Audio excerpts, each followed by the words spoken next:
How you doing, YouTube? Matt with Massive Beer Reviews, back with some port barrel aged, Belgian influenced hopeful goodness in a form of Barrel Monks Brewing. It is their third anniversary port barrel aged Grand Cru 2017. First things first, Ralph. Thank you very much, Ralph. Ralph sent us off. Y'all know Ralph. He is king shit of Beer Mountain. He sends me the tastiest of treats. And he's the person who actually introduced me to Barrel Monks.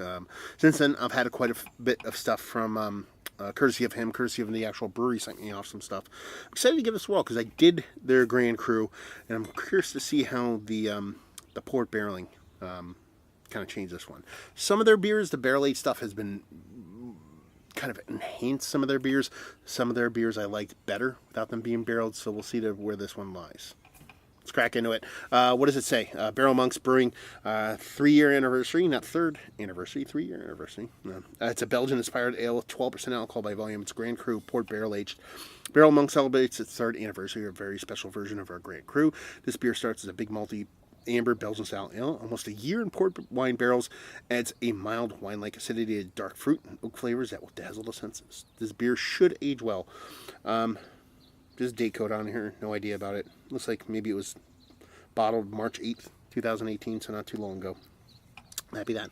Label-wise, it's aight, nothing too crazy. I like it. Doesn't blow me away. Let's see what we have here. I'm trying to clink this and get this glass table here. I'm going to probably get a better table eventually for these outdoor kind of reviews here. I can either do them here in my basically house is almost right behind the camera, or I can actually go up by the view. You've seen the reviews I've done out there. That's a bit of a hike, and when it's kind of like sketchy, like it might rain, it's a little easier to do them here. I like them doing it here too. It's a nice view too. Okay, this beer wants to come out. Not too badly. It's coming out a little bit. Let's give her a pour. Yeah, hopefully these, I don't know how these come off camera-wise, quality-wise. Hopefully you guys can see. I know the camera's a little bit further away. It's a bit of a bummer, but I can't fix that right now.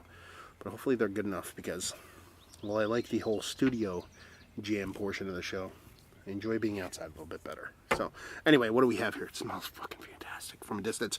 Gravity-defying creaminess, but it's actually rocky, kind of like weird. It's like creamy in the middle, rocky in the ring around a certain point, and then kind of creamy in the edges. Super tight, compact bubbles that lends itself to like a rippling kind of a rocky edge. It's kind of a weird head, to be perfectly honest with you. Kind of khaki, a bit north khaki colored head.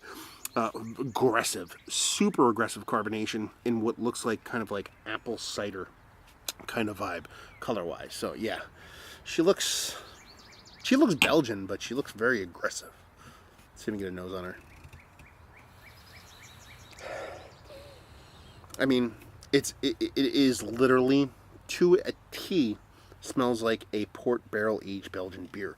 You're getting a lot of those kind of Belgian yeasty bits and pieces there, where you're getting a bit of apple, you're getting a bit of cherry, you're getting a bit of pruniness, a nice sweetness to it, a little bit of Belgian candied sugar, a nice kind of breadiness to it too. So it's hitting all the marks for the Belgian portion of the show. On the port end of things, that's lending a bit of richness to it, additional bit of sweetness, while at the same time a nice kind of tartness to it. So I'm not getting a ton of wood off of it. It's more just port and Belgian beer in the nose, but there's a nice battle between the tartness and the sweetness in a great way, and there's just fruit galore in there, and this nice, big, rich, pitted, darker fruitness kind of floating around in there. So, yeah, gonna dive right in. Cheers.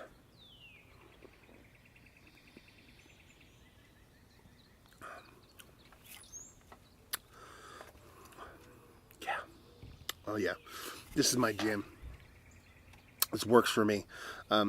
The way that port plays with this Grand Cru is the best part about it, because the Grand Cru itself is sweet. When I reviewed it, I think I talked about it being a little bit kind of more Americanized sweet, a little bit richer, a bit sweeter than what I typically like of my Belgian kind of dark kind of beers. I think the port tartness in its richness, I shouldn't have said richness with the sweetness of the original Cru, the sweetness with that kind of richness, it's kind of, when I'm talking about sweetness and richness, there's like cane sugar sweetness, and there's a richness, a more hashed out, more fatter, more robust kind of sweetness that is more matured That's when I talk about richness. It ended up transforming that Belgian candied sugar into something that's a bit more authentic for me. Now, it's a little bit of my knock with some of the Barrel Monks beers, but then you add that addition of that kind of tartness from that port barrel aging. It ends up just kind of taking the beer to kind of a next level, because there's this battle, like I said, on the nose. There's this battle of that sweetness and that tartness just back and forth. It just makes it absolutely fantastic. Mouth feels great. You're getting all those fruits that I got in the nose in the actual taste. There's a spiciness to it. There's a caramel to it. There's a little bit of like slightly sugar daddy date feel to it, so it has a bit of that age kind of coming through for it too. Multi-leveled, multi-complexed. The carbonation is super aggressive, actually, in view and in reality, and but at the same time it works. It's not actually super aggressive in the taste, but yeah, I dig it, and it's probably one of the tastier beers that I've had from these guys, and one of the tastier Belgian influenced beers I've had in general.